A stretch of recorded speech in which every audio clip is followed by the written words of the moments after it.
You're ruining my night with your insecurities. I'm going with him. She told me about the bar back after I asked why she let him kiss her neck. I went home alone, packed her clothes, changed the locks. She came back the next evening confused, then panicking when her key didn't work.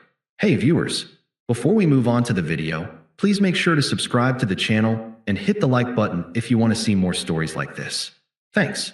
The bass from the bar's speakers thumped against my ribs like a second, anxious heartbeat. The Vortex was Lena's choice, a place she swore had better energy than our old haunts. It was all exposed brick, dim lighting, and a crowd that dressed like they were constantly auditioning for a music video.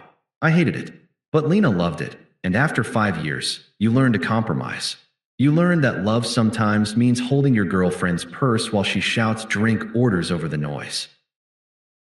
I was doing just that, a leather clutch tucked under my arm like an awkward football, when I saw him. His name was Kyle, and he was the barback. I knew this because Lena had pointed him out an hour earlier with a giggle. Look at his arms, Mark. I bet he could crush a watermelon with his thighs. I'd shrugged it off. Lena was flirty, always had been, and I'd never been the jealous type. I trusted her. That trust was beginning to feel like a naive, brittle thing. I'd lost sight of her for 10 minutes after a work friend called.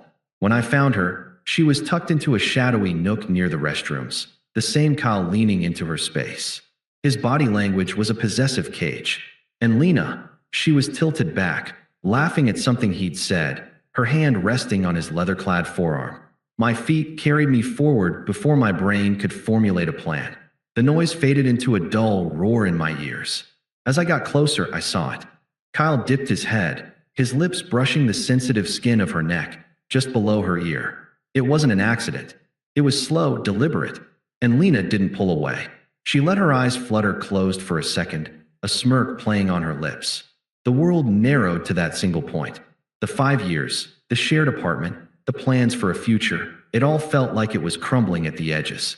Lena, I said, my voice surprisingly steady despite the storm inside.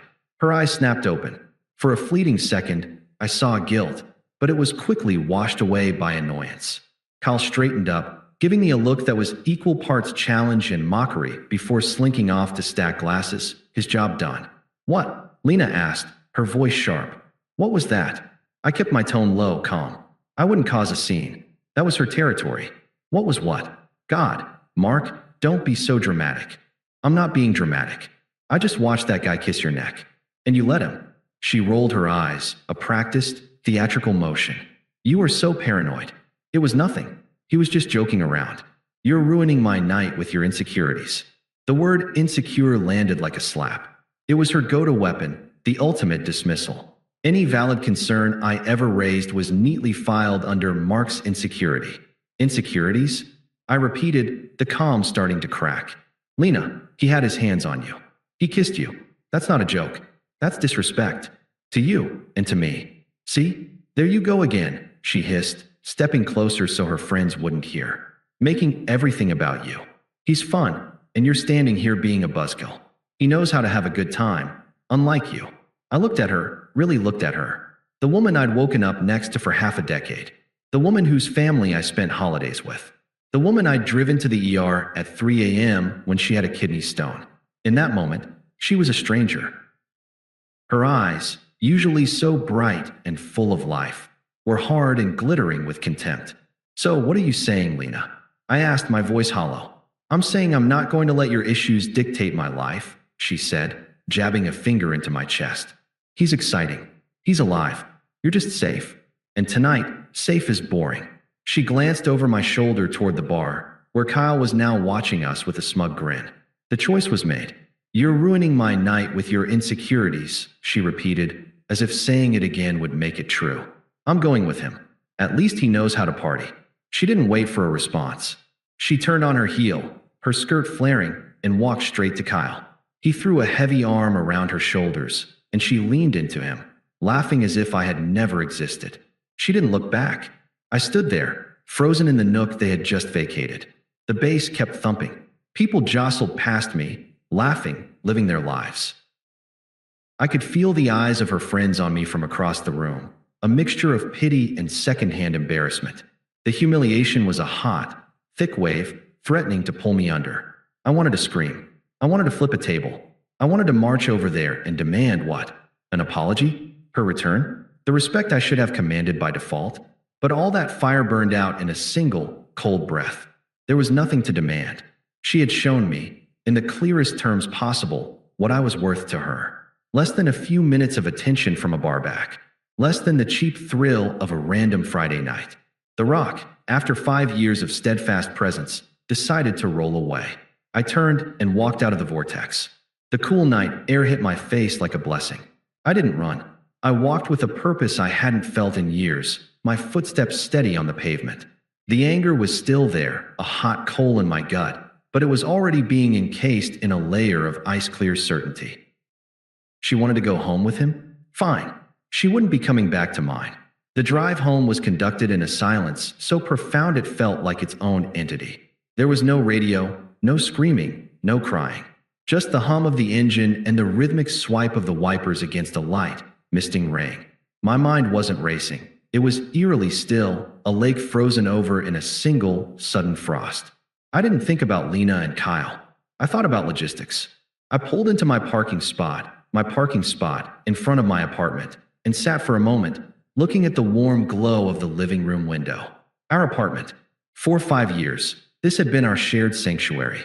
Now, it was a crime scene, and I was the sole investigator, judge, and executioner. Inside, the silence was even louder. The blanket we'd cuddled under last night was still crumpled on the couch. A half-finished glass of her wine sat on the coffee table. The ghost of our life together was everywhere, but it had no power over me anymore.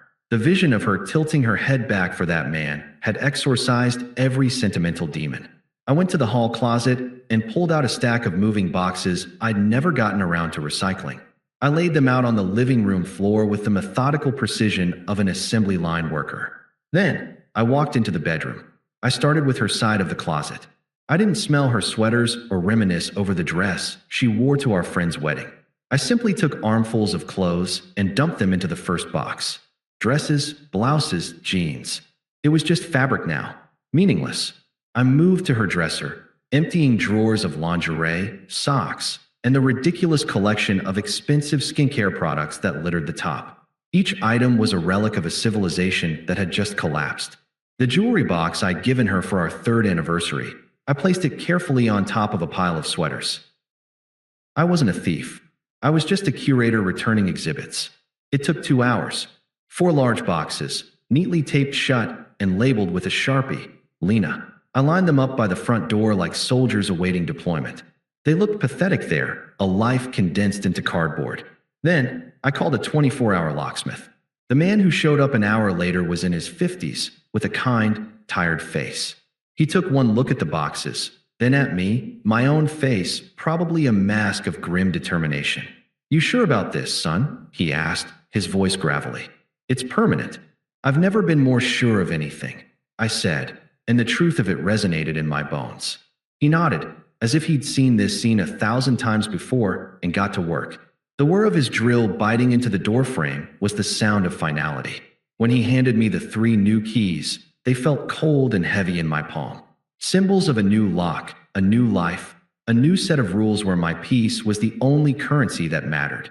I paid him in cash, thanked him, and closed the door. The click of the new deadbolt sliding home was the most satisfying sound I had ever heard. I didn't wait up. I didn't stare at my phone. I took a long, hot shower, washing the smell of that bar and her betrayal off my skin. Then I went to bed, on my side, in the center of the mattress, and slept a dreamless, untroubled sleep for the first time in months. The next evening, I was meal prepping chicken and rice, a simple, clean task for my new, simple, clean life, when I heard the familiar click-clack of her heels in the hallway. My body went still, a hunter sensing prey. The key scraped at the lock, jiggled, scraped again, a sharp, impatient knock. "Mark, are you in there?" My key isn't working. I wiped my hands on a towel and walked to the door. I didn't open it. I stood there, waiting, listening to her confusion curdle into frustration. "Mark, open the door. This isn't funny." I leaned close to the wood. "It's not your home anymore, Lena." There was a beat of stunned silence. "What are you talking about? Open the door. Now, I'm not joking. You made your choice last night. Her voice shifted from anger to a wheedling tone. Come on, baby. Let me in. I'm sorry about last night, okay? I had too much to drink. It was a stupid mistake. I said nothing. The silence was my answer. The knob rattled violently. Mark, seriously, open the damn door. My stuff is in there. Your stuff is in boxes right here, I said, my voice flat. You can have it. Just tell me when you're coming to get it, and I'll leave it outside. This was not the script she had written. In her version, I was supposed to be angry, to yell, to demand an apology, a performance that would still center her, that would still give her the power. This calm, immovable object was something she didn't know how to handle. I heard a choked sob. Please, you can't do this to me. I walked away from the door and back to my kitchen. My phone, on the counter, began to buzz. Then it buzzed again, and again. I finished seasoning my chicken while the notifications piled up. When I was done, I picked up the phone. Lena, 7:14 p.m. Mark, please. I'm sorry. I'm so sorry. It was a huge mistake. Lena, 7:22 p.m. He was a jerk, okay? He left me at his gross apartment this morning and blocked my number. I had to take an Uber home with no money. Lena, 7:35 p.m. You were right. You're always right. I was stupid. I need you. I have nowhere else to go. Lena, 7:41 p.m. Are you really going to ignore me? After everything we had. I love you. Lena, 8:02 p.m. Fine. Be that way. You're really going to be this petty? You're going to throw away 5 years because of one night? Lena, 8:17 p.m. I hate you. I hope you're happy. You're a cold-hearted bastard. I read them all. Each message was a layer peeling back, revealing the hypocritical core beneath. It was never about love, only about convenience. Her final message, the angry one, was the most truthful of all. I didn't feel anger. I didn't feel pity. I felt a profound, settling clarity. The chapter was over. It was time to write the final sentence. I put the phone down, walked to the door, and for the first time since she'd left with Kyle, I opened it. I opened the door to a ghost of the woman I'd known. The carefully crafted party girl from last night was gone. Her makeup was smudged, her hair was a mess, and her eyes were red raw from crying. She smelled like stale beer and desperation. In her hand, she clutched her phone like a lifeline. For a second, she just stared, shocked that I had actually appeared. Then, the performance began anew. Mark, she breathed, her voice cracking as she tried to push past me. Thank God. I've been out here for. I didn't move from the doorway. My body was a barrier. You can't come in, Lena. Her face crumpled. Why are you doing this? I said I was sorry. He was a mistake. He used me and left me. I have nothing. I said nothing. I just watched her, my expression neutral. My silence was a mirror, and she was forced to look at her own reflection. Don't you have anything to say? She shrieked, the anger returning in a flash. Your girlfriend tells you she was used and abandoned, and you just stand there? What is wrong with you? That's not my problem anymore, I said, my voice even. You stopped being my girlfriend the moment you chose to leave with him. What happens after that choice is yours to deal with. The callousness of my response, the absolute lack of emotional hook, left her floundering. She was used to my empathy, my instinct to fix her problems. That well was now dry. Are you happy about this? She whispered, her eyes wide with a new kind of horror. Are you happy that he hurt me? I don't feel anything about it, Lena, I said, and it was the truth. It's just data. You chose a man who would treat you like that. The consequence is that you were treated like that. It's a closed loop. I'm not part of it. This broke her. The anger dissolved into a pathetic, gulping sob. She reached out to grab my arm, but I took a subtle step back, just out of reach. The rejection was physical, and it stung. Please, she begged, tears streaming down her face. I have nowhere to go. My friends are all your friends. My mom, she'll just say I told you so. You're all I have. You're my home. I looked past her, at the 4 cardboard boxes lined up against the wall. I bent down and picked up the first one, heavy with her clothes. Here, I said, placing it on the doorstep in front of her. This is your home now. I went back for the second box. Her pleading turned to bargaining. We can go to counseling. I'll quit going to those bars. I'll block every guy you want. Just let me in. Please, Mark, I love you. I placed the second box on top of the first. You don't love me, I said, my tone matter of fact, like I was stating the time. You love the safety net I provided. There's a difference. I retrieved the third box. The finality of my actions was sinking in, and her panic was reaching a fever pitch. "You owe me," she screamed, her voice echoing in the quiet hallway. 5 years. You don't get to just throw me away like trash." I set the third box down and looked her dead in the eye for the first time since I'd opened the door. The last vestiges of the love I'd felt were gone, incinerated in the cold furnace of my clarity. "I'm not throwing you away, Lena. You threw us away. In a bar, for a cheap thrill. I'm just the one who bothered to take out the garbage." I turned to get the final box, the one with her jewelry and precious things. When I came back with the last box, she was slumped against the wall, defeated. The fight had gone out of her.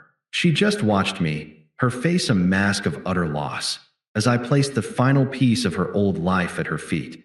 "I'll call your sister for you," I said. "She can come pick you up." Her head snapped up. "Don't you dare. I don't want her to see me like this." That, unfortunately, is no longer my concern. I took my phone out of my pocket. "Wait," she said, her voice a broken whisper. She looked at the boxes, then at my face, searching for any crack in the armor. There was none. "So this is it. After everything, you're really just done?" I met her gaze, and in that moment, I felt the complete and total absence of her in my life. She was a stranger standing in a hallway. The history we shared felt like a story I'd read about someone else a long time ago. "Yes, Lena, I'm done." I took a slow, deliberate breath, feeling the clean, free air of my new reality fill my lungs. "I love the woman I thought you were, but that woman wouldn't have done what you did. She was a story I told myself. You're just the disappointing ending." I saw the words land, each one a nail in the coffin of our relationship. There was no anger left in her, just a dawning, terrible understanding. She had gambled everything on my weakness, on my inability to let go. She had lost. "I've moved on," I said, and it wasn't a boast, just a simple statement of fact. "You're irrelevant to my happiness now. You have been since the moment you walked away." I took one last look at the pile of boxes, at the shattered woman beside them, and then I stepped back into my apartment. "Goodbye, Lena." I closed the door. There was no shouting, no last-minute pounding, just the sound of her quiet sobbing, which soon faded into the sound of her dragging her boxes down the hall. I walked back to my kitchen, to the meal I was preparing for my week ahead. The chicken was marinated. The rice was cooked. Everything was in order. The silence in my apartment was no longer empty. It was peaceful. It was mine. I was free. Thanks for watching. Make sure to subscribe to the channel and hit the like button. What do you think about this story? Share it in the comments.